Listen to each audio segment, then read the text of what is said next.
Everyone আজিৰ এই ভিডিঅ'টোত আঁচনিৰ ওপৰত কিছুমান গুৰুত্বপূৰ্ণ কথা আপোনালোকৰ লগত আলোচনা কৰিম। ইয়াৰে প্ৰথমটো আঁচনি হ'ল অৰুণোদয় 3.0 কিছুমান কথা আপোনালোকক আলোচনা কৰিম। কেতিয়া আপোনালোকে আকৌ আবেদন কৰিব পাৰিব আৰু যোনসকলে আপোনালোকে অৰুণোদয় 3.0 ইতিমধ্যে লাভ কৰিছে আপোনালোকে কি ভুল কৰিলে আপোনালোকৰ অৰুণোদয় 3.0 পৰা বঞ্চিত হৈ যাব পাৰে। ইতিমধ্যে কিন্তু 4 লাখৰ বেনিফিচিয়াৰী কিন্তু অৰুণোদয়ৰ পৰা বঞ্চিত কৰা হৈছে। দ্বিতীয়খন আঁচনি হ'ল PM কিষাণ সন্মান নিধিৰ 21 নম্বৰ কিস্তিটো আপোনালোকৰ বেংক একাউণ্টত কেতিয়া লাভ কৰিব। বহুতে প্ৰশ্ন কৰি আছে, বহুতে বাট চাই আছে দিৱালীৰ আগত আমি PM কিষাণ সন্মান নিধিৰ 21 নম্বৰ কিস্তিটো লাভ কৰিম নে নাই। ইতিমধ্যে কিন্তু 21 নম্বৰ কিস্তিটো কিছুমান ষ্টেটত ইতিমধ্যে বেনিফিচিয়াৰীৰ বেংক একাউণ্টত লাভ কৰিছে। আমাৰ অসমৰ বেনিফিচিয়াৰীসকলে কেতিয়া লাভ কৰিব সবিশেষ প্ৰশ্নৰ উত্তৰ কিন্তু আজিৰ এই ভিডিঅ'ৰ একেলগে পাই থাকিব। সো ভিডিঅ'টো স্কিপ নকৰো, ভিডিঅ'টো সম্পূৰ্ণকৈ চাব। লগতে এইটো চেনেলত যদি আপোনালোকে প্ৰথমবাৰ আহিছে চেনেলটো ছাবস্ক্ৰাইব কৰিব, বেল আইকনটি অল কৰি দিব যাতে এনেকুৱা ইনফৰ্মেটিভ ভিডিঅ' আপোনালোকে অতি সোনকালে পাই যায়। সো বলক ভিডিঅ'টো আৰম্ভ কৰোঁ। প্ৰথমে অৰুণোদয় 3.0 বিষয়ে কিছুমান কথা আপোনালোকক জনাম। আপোনালোকে হয়তো গম পায় ইতিমধ্যে অসম চৰকাৰৰ ফালৰ পৰা ডক্টৰ হিমন্ত বিশ্ব শৰ্মা ডাঙৰীয়াই অৰুণোদয় 3.0 আৰম্ভ কৰিছে। বহুত মহিলাই ইতিমধ্যে 1250 টকা পাবলৈ সক্ষম হৈছে আৰু কিছুমান মহিলাই 1250 টকা ইতিমধ্যে পোৱা নাই, যদিও তেখেতসকলৰ বেংকৰ পৰা মেছেজ আহিছে ক্ৰেডিট হোৱা বুলি বা ইনিচিয়েট হোৱা বুলি।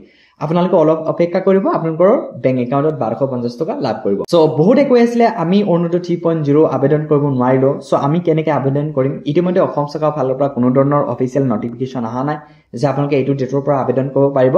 সো যেতিয়া আবেদনৰ নটিফিকেশ্যন আহিব আপোনালোকে এইটো চেনেলত ধুনীয়াকৈ দিয়া হ'ব। তাৰোপৰি আপোনালোকে কিছুমান যোগ্যতা কি লাগিব, ডকুমেণ্টছ কি লাগিব সেইবোৰ কথা আপোনালোকে আগতীয়াকৈ জানি থওক, যাতে যেতিয়াই আবেদন আহে তেতিয়াই আপোনালোকে সেইবোৰ ডকুমেণ্ট দি আপোনালোকে অৰুণোদয় 3.0 আপোনালোকে অন্তৰ্ভুক্ত হ'ব পাৰে। আপোনালোকৰ প্ৰথমটো যোগ্যতাৰ চৰ্ত লাগিব আবেদনকাৰী অসমৰ স্থায়ী বাসিন্দা হ'ব লাগিব। লগতে আপোনালোকৰ লগত ৰেচন কাৰ্ড লগতে এখন বৈধ আধাৰ কাৰ্ড থকাটো বাধ্যতামূলক। লগতে এখন ৰেচন কাৰ্ড এটাহে অৰুণোদয় দিয়া হ'ব। আপোনালোকে হয়তো যদি ভাবি আছে ফেমিলিত এখন ৰেচন কাৰ্ড আছে আৰু সেই ফেমিলিত আমি 4জনকৈ অৰুণোদয়ৰ কাৰণে আবেদন কৰিম, কিন্তু আপোনালোকে নাপাব। মাত্ৰ এটা ৰেচন কাৰ্ডত এটা অৰুণোদয় দিয়া হ'ব। এইটো অসম চৰকাৰৰ ফালৰ পৰা আগতীয়াকৈ কোৱা হৈছে। সো ডকুমেণ্টছৰ ভিতৰত আপোনালোকে প্ৰথমটো ডকুমেণ্টছ আপোনালোকে প্ৰথম অসমৰ স্থায়ী বাসিন্দা হ'ব লাগিব। লগতে আপোনালোকৰ হাতত এখন ৰেচন কাৰ্ড, লগতে বৈধ এখন আধাৰ কাৰ্ড, লগতে এখন যোনটো আপোনালোকক বেংকত পইচা সোমাব সেই এক্টিভ এখন বেংক একাউণ্ট, লগতে মোবাইল নম্বৰ থাকিব লাগিব। এইখিনি ডকুমেণ্টছ আপোনালোকে গোটাই ৰাখক। যেতিয়াই অসম চৰকাৰৰ ফালৰ পৰা অৰুণোদয় 3.0 কাৰণে আকৌ আবেদন মুকলি কৰি দিয়ে আপোনালোকে নিশ্চয় এইটো চেনেলত পাই থাকিব।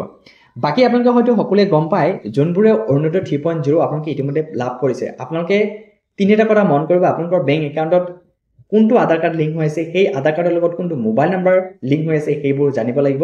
প্ৰথমটো হ'ল বেংক পাছবুকৰ লগত আধাৰ কাৰ্ডৰ লগত ভালকৈ আপোনালোকে মোবাইল নম্বৰটো লিংক কৰিব।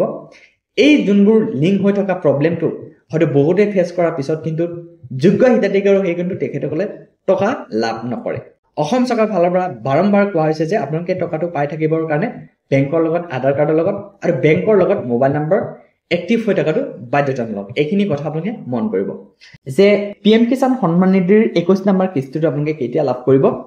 কাৰণ ইতিমধ্যে কিছুমান ষ্টেটত বিহাৰ লগতে কিছুমান ষ্টেটত ইতিমধ্যে PM কিষাণ সন্মান নিধিৰ 21 নম্বৰ কিস্তিটো মুকলি কৰিছে।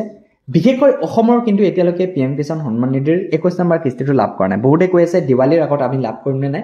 দিৱালীৰ আগত আপোনালোকে 21 নম্বৰ কিস্তিটো পোৱাৰ খুবেই চান্স আছে।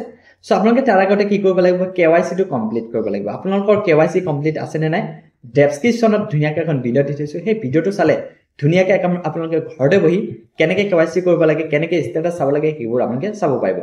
সো 21 নম্বৰ কিস্তিটো পোৱাৰ কাৰণে আপোনালোকে বেংকৰ লগত আধাৰ কাৰ্ডটো লিংক হৈ আছে নে নাই বা মোবাইল নম্বৰ কোনটো লিংক হৈ আছে বা আপোনালোকৰ ফাৰ্মাৰ যোনটো ID হয় সেই ফাৰ্মাৰ IDটো আপোনালোকে এক্টিভ হৈ আছে নে নাই সেইটো আপোনালোকে ধুনীয়াকৈ চেক কৰিব। যদি আপোনালোকে নিজে নোৱাৰে যিকোনো আপোনালোকে কি কৰিব CSC চেণ্টাৰত গৈ কিনে আপোনালোকে চেক কৰিব পাৰে।